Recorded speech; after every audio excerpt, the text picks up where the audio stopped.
Hi, this is Vinod. எல்லாருமே வந்து பார்த்தீங்கன்னா, அவங்களோட லைஃப்பில் வந்து ரொம்ப ஒரு பெஸ்ட்டான ஒரு பிளேஸில் இருக்கணும்னு நினைப்பாங்க. அவங்க பார்த்தீங்கன்னா, எல்லாருமே வந்து ஒரு பெரிய விஷயத்தை அச்சீவ் பண்ணணும்னு நினைப்பாங்க. ஒரு பெஸ்ட்டான பிளேஸில் இருக்கணும். நம்மளும் வந்து எல்லாருக்குமே வந்து ரொம்ப இம்பார்ட்டண்ட்டாக இருக்கணும்னு எல்லாருமே யோசிப்பாங்க. Two anything in your life. ஏதாச்சும் பண்ணுங்க. எதுவுமே பண்ணாமல் இருக்கிறத விட ஏதாச்சும் பண்ணணும். திங்க் பண்ணி என்ன பண்ணணும்னு யோசிங்க உங்கள் லைஃப்பில் வந்து. ஜஸ்ட்டு வந்து ஒரே பிளேஸில் வந்து ஸ்டக்காக இல்லாமல், நீங்கள் என்ன ஒர்க் பண்ணுறீங்களோ, நெக்ஸ்ட்டு அங்கேருந்து எப்படி வந்து இம்ப்ரூவ் பண்ணி இன்னும் வந்து கோ ஃபார்வர்ட் பண்ணலான்னு பாருங்கள். அந்த இடத்துல இருந்து நெக்ஸ்ட் எப்படி இன்னும் முன்னேறலான்னு பாருங்கள். நெக்ஸ்ட்டு உங்களோட லைஃப்பில் வந்து ஜஸ்ட்டு வந்து நானும் ஒர்க் பண்ணுறேன், அந்த வேலையிலேயே வந்து கடைசி வரைக்கும் நான் இருக்கணும் அப்படின்னு யோசிக்காமல், அதுலேருந்து நம்ம இன்னும் எப்படி முன்னே போகலாம், அதுலேருந்து நம்ம எப்படி முன்னேறலாம், நெக்ஸ்ட் என்ன பண்ணலாம், இதை இன்னும் எப்படி பெட்டராக பண்ணலாங்கிறத வந்து கன்வே பண்ண கற்றுக்கோங்க. அதே போல் இம்ப்ரூவ் பண்ணுங்கள். உங்களை வந்து நீங்கள் இம்ப்ரூவ் பண்ணாமல் இருந்தீங்கன்னா, நெக்ஸ்ட்டு உங்களுக்கு அப்புறமா வர்றவங்க வந்து உங்களை வந்து ரீப்ளேஸ்மெண்ட் பண்ணிட்டு அவங்க உங்களை தாண்டி போய்க்கிட்டே இருப்பாங்க. ஃபோக்கஸ் பண்ணுங்க. உங்களுக்கு என்ன வேணும், நீங்கள் என்ன பண்ணணும்னு நினைக்கிறீங்களோ அதை வந்து ஃபோக்கஸ் பண்ணுங்க. மற்ற எல்லாத்தையுமே ஸ்கிப் பண்ணிவிட்டு உங்களுக்கு என்ன வேணுமோ அதில் ஃபோக்கஸ் பண்ணுங்க. ஃபுல் ஃப்ளெட்ஜாக வந்து உங்களுக்கு என்ன வேணுங்கிறத வந்து ஃபைண்ட் அவுட் பண்ண கற்றுக்குங்க. அதை ஃபிகர் அவுட் பண்ணி எடுத்து அதுக்காக உங்களுடைய எஃபர்ட்டை வந்து ஃபுல்லாக போடுங்க. ரிஸ்க் எடுக்க பயப்படவே பயப்படாதீங்க. என்ன நடந்தாலும் சரி, ரிஸ்க் எடுங்க. ரிஸ்க் எடுத்தால் மட்டும்தான் வந்து உங்கள் லைஃப்பில் நீங்கள் இப்போ இருக்கிற ஒரு பிளேஸை விட நெக்ஸ்ட் ஒரு பெட்டரான ஒரு பிளேஸுக்கு வந்து போக முடியும். ரிஸ்க் எடுத்து நீங்கள் சக்ஸஸை பார்த்தீங்கன்னா சூப்பராக இருப்பீங்க. ஒரு வேளை வந்து அதில் வந்து ஃபெயிலியர் வந்தாலும் பரவாயில்ல. உங்களுக்கு அதில் வந்து அந்த ஃபெயிலியரில் ஒரு எக்ஸ்பீரியன்ஸ் கிடைக்கும். அந்த எக்ஸ்பீரியன்ஸ்லேருந்து உங்களால் வந்து நெக்ஸ்ட் டைம் நீங்கள் வந்து அந்த விஷயத்தை சக்ஸஸாக பண்ண முடியும். அது நம்ம ஒரு ப்ராப்ளத்தை ஃபேஸ் பண்ணுறோன்னா அந்த ப்ராப்ளத்தில் இருக்கிற கஷ்டத்தை பார்க்காதீங்க. எப்பவுமே நீங்கள் அந்த ப்ராப்ளத்தில் இருக்கிற கஷ்டத்தை பார்த்தீங்கன்னா அங்கேயே ஸ்டக்காக இருந்துடுவீங்க. அந்த ப்ராப்ளத்துலேருந்து வர ரிவார்டை பாருங்கள். இது நடந்தால் என்ன நடக்கும் அப்படி யோசிங்க. அப்படி யோசிக்கும் போது அந்த அந்த ப்ராப்ளம் வந்து உங்களுக்கு வந்து ரொம்ப சின்னதாக தெரியும். அந்த ப்ராப்ளத்துலேருந்து வர கஷ்டமும் வந்து உங்களுக்கு ரொம்ப ரொம்ப சின்னதாக தெரியும். அதே போல் அந்த ப்ராப்ளத்தில் எப்படி நம்ம சால்வ் பண்ணணும். எல்லாருமே வந்து ஒரு ப்ராப்ளம் நமக்கு வருதுன்னா ஒரு நம்ம அதில் கஷ்டப்படுறோன்னா ஒரு நமக்கு ஏன் கஷ்டம் வருது, ஏன்னா நம்ம அதை பாதிக்கப்பட்டவங்க நம்ம நினச்சிக்க நம்மளை வந்து நம்மளோட விக்டம் மைண்ட்ஸ்டாக நம்ம யோசிக்கிறதுனால நம்ம அந்த ஒரு ப்ராப்ளத்தில் மாட்டிக்கிறோம். அதை தாண்டி வேறு எதுவும் யோசிக்க மாட்டோம். எந்த ப்ராப்ளம் உங்களுக்கு நடந்தாலும் என்ன கஷ்டம் நீங்கள் பட்டாலும் அந்த ப்ராப்ளத்துலேருந்து வெளியே வந்து நின்று பாருங்கள் என்னன்னு சொல்லிட்டு. ஸோ நீங்கள் வெளியே வந்து பார்க்கும்போது உங்களுக்கு ஈஸியாக வந்து அதுக்கான சொல்யூஷன் வரும். உங்களால் வந்து அந்த ப்ராப்ளத்துக்கு ஈஸியாக வந்து சொல்யூஷனை வந்து ஃபிகர் அவுட் பண்ண முடியும். உங்களுக்கு என்ன வேணும்னே உங்களுக்கு தெரியாதப்போ உங்களால் வந்து மற்றவங்களுக்கு எப்படி ஹெல்ப் பண்ண முடியும். ஸோ நீங்கள் வந்து என்ன பண்ணணுமோ அதை ட்ரை பண்ணுங்கள். ஃபுல் ஃப்ளெட்ஜாக ட்ரை பண்ணுங்கள். Don't afraid of anything, any person, any situations. எல்லாத்துலேயுமே வந்து நம்ம ஒரு லேர்னிங் தான் இருக்கும்.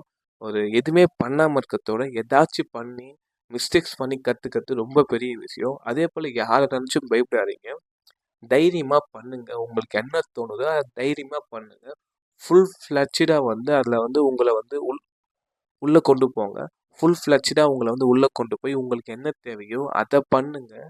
உங்களால் என்ன பண்ண முடியலையோ அதை ட்ரை பண்ணி பண்ணுங்கள். அதே டைமில் ஒன்று புரிஞ்சுக்கோங்க, உங்களால் முடியலன்னா அதை வேறு யாராலுமே முடியாது. அப்படி அந்த விஷயத்த வந்து ஆல்ரெடி யாராச்சும் பண்ணியிருக்காங்கன்னா ஒன்று மட்டும் உங்களோட மைண்டில் வச்சுக்கோங்க, அவங்களால முடியும்னா என்னாலே முடியும்னு சொல்லி அந்த ஒரு மைண்ட் செட்டை வந்து நீங்கள் வந்து வளர்த்துக்கோங்க. எதுக்குமே பயப்படாதீங்க. ஷையாக ஃபீல் பண்ணாதீங்க. ஏன் ஷையாக ஃபீல் பண்ணணும்?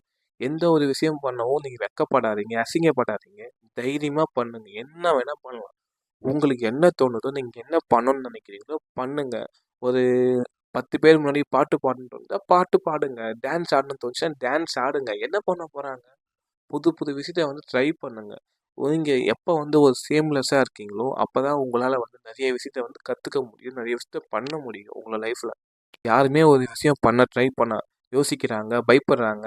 அது எதுக்குப்பா அப்படின்னு யோசிக்கும்போது அந்த இடத்துல நீங்கள் பண்ணுறீங்கன்னா நீங்கள் கெத்து தானே, நீங்கள் சூப்பர் தானே. உங்க கூட ஒரு 10 பேர் இருக்காங்க, இது பண்ணி இதெல்லாம் பண்ணால் ஒரு மாதிரி அசிங்கமாக இருக்கும். தட் மீன்ஸ் அசிங்கமாக இருக்குன்னா அவங்க பண்ண பயப்படுறாங்க. இது பண்ணி யாராச்சும் எதாவது சொல்லிட்டா என்ன பண்ணுறது? ஐயோ! யாராச்சும் ஒருத்தவங்க பார்த்துட்டு என்ன ஒரு மாதிரியா பேசிடுவாங்களோ? அப்படிலாம் எதுவுமே இல்லை. யார் பேசினா நமக்கு என்ன? நம்ம வயித்துக்கு நம்ம தான் சாப்பிட்ணும். ஸோ வந்து உங்களுக்கு என்ன தோணுதோ அதை நீங்கள் தைரியமாக பண்ணுங்க. எதுக்காகவும் பயப்படாதீங்க. எதுக்காகவும் வந்து ஷையாக ஃபீல் பண்ணாதீங்க. தைரியமாக பண்ணுங்க. உங்களுக்கு என்ன தோணாலும் பண்ணுங்க. இதில் எவ்வளோ பெரிய பீப்புளாக இருந்தாலுமே சரி, அவங்களும் வந்து நம்மள மாதிரி நார்மலான ஒரு ஹியூமன் தான்.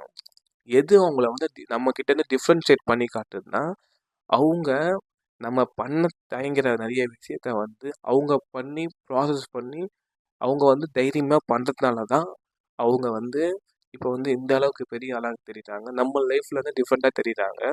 மற்றபடி அதை எடுத்துட்டா அவங்களும் ஒரு நார்மலான ஒரு பர்சன் தான். பட் ஆனால் எல்லாருக்குமே இருக்கும். எல்லாருமே ஒரு காலகட்டத்தில் பயந்துருப்பாங்க, ஷையாக ஃபீல் பண்ணியிருப்பாங்க. அதெல்லாம் அவங்க ஃபிகர் அவுட் பண்ணி அதெல்லாம் வந்து தாண்டி போய் தான் இப்போ இவ்வளோ பெரிய ஆளாக இருக்காங்க. நம்ம நினைக்கலாம் இவங்கன்னா இவங்க வந்து இவ்வளோ பெரிய ஆளாக இருக்காங்க. நீங்கள் அவங்ககிட்ட போய் பேசினாலே உங்களுக்கு தெரியும். அவங்க ரொம்ப நார்மலாக சில்லாக பேசுவாங்க. அவங்க எந்த அளவுக்கு வந்து அவங்களோட லைஃப்பில் ஸ்ட்ரகிள்ஸை ஃபேஸ் பண்ணியிருக்காங்க, என்னெல்லாம் பண்ணியிருக்காங்க, என்னெல்லாம் பார்த்துருக்காங்க, அவங்களோட ஸ்ட்ரகிள்ஸ்லாம் கேட்கும்போது நம்மளதெல்லாம் ஒன்றுமே இல்லைன்னு தோணும். ஸோ சும்மா ஏதாச்சும் ஒரு கம்ப்ளைண்ட் பண்ணிக்கிட்டு எனக்கு இது சரியில்லை அது சரியில்லைன்னு சொல்லாமல் உங்களுக்கு என்ன தேவையோ அதை தைரியமாக பண்ணுங்க. அது எதா வேணா இருக்கலாம். இந்த மூமெண்ட்டில் ஸ்டார்ட் பண்ண பாருங்கள். அதை தள்ளி போடாமல் ஸ்கிப் பண்ணாமல் உங்களோட லேசினஸ்னாலேயோ அதை ஸ்கிப் பண்ணி நாளைக்கு பண்ணலான்னு சொல்லி பண்ணாமல் just do it on the moment. எதுவாக இருந்தாலும் சரி, whatever it is, try பண்ணுங்கள். அட்லீஸ்ட் ஸ்டார்ட் பண்ணுங்கள்.